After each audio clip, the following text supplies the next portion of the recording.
Cthulhu saves Christmas. To end the year of reviews, I like to have the last game be a Christmas-themed one. I can't always do it, but I do try. Believe it or not, there's actually not a lot of Christmas-themed games for the Switch. Last year I did Santa Tracker, and that was just okay. So I just kind of picked the one that kind of looked the most interesting. Cthulhu Saves Christmas is a prequel to Cthulhu Saves the World. They make quite a few references to it. Some winks and nods, and some of it's just straight out him saying, "You'll understand when you play the sequel to this." This title thinks it's extremely clever. You can feel the writer and gameplay designer just nudging the audience at every turn. Cthulhu won't stop making references to the fact that he knows he's in a video game. He'll talk to the narrator of the story, make fun of the battle engine, and overall, any bad or lazy decision the game comes up with, he'll just make fun of it. However, I got more of the feeling that they used it as an excuse to not really put any thought to the dungeon design, plot, or overall enjoyment, and just said, if we make fun of it, it's part of the charm, right? Yeah, that's one way we can do it. The story is about Cthulhu. He wakes up and finds a present. When he opens it, it takes away his powers.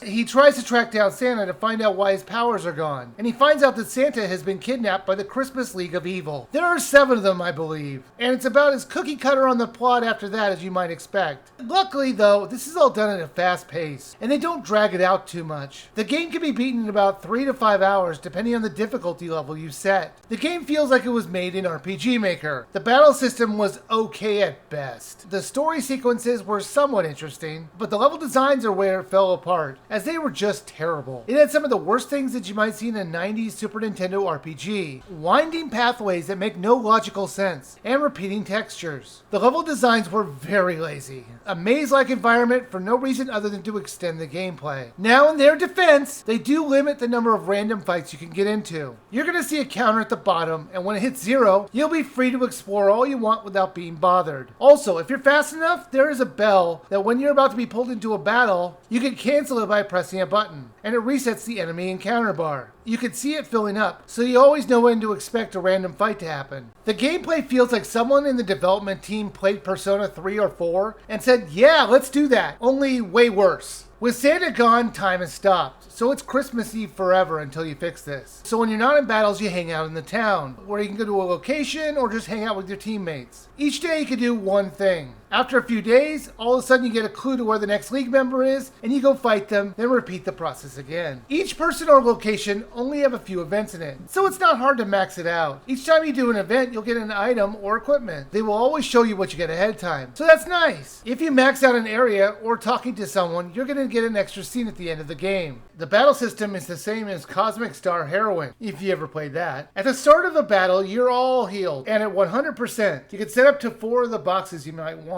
In each of those boxes, you can put in an attack, healing, or defense, and oftentimes you can only use it once. The other 3 are just randomly picked from a list that is in your menu of the things you didn't select for the other 4 boxes. If this is confusing, it's a lot easier than it sounds. The 8th box, if you choose that, will let you wait a turn, and then it'll refill all the other boxes, so you can use them again. Most of the time, the regular enemies, you don't need to worry about reloading your attacks, but the bosses, you would need to reload quite a few times. Items also reload at the start of a fight, and you never had to buy any. In fact, there's no money in this game. You find everything you need. Cthulhu Saves Christmas feels like it wants to be more, but they didn't bother to act on those feelings. Now, is it a bad game? Not really. Just the definition of average. It's the kind of game that after you play it, you'll never think of it again. The parts where you're talking to your partners or the villagers were the best parts. However, even that felt like it was lacking. Now, the game is normally $9.99, and if you really want to play an average short RPG, wait for it to go on sale. At least half that price. The dungeons are just terrible, but the sequences in town make up for it. Unfortunately, you're going to be fighting more than talking. So if this game sounds like fun to you, buy it when it's on sale. Up next is my annual top 10 list, where I look back at all the games I reviewed this year and pick the ones I disliked or loved the most. So my next video is going to be my top 10 worst games that I reviewed this year. Thanks for watching.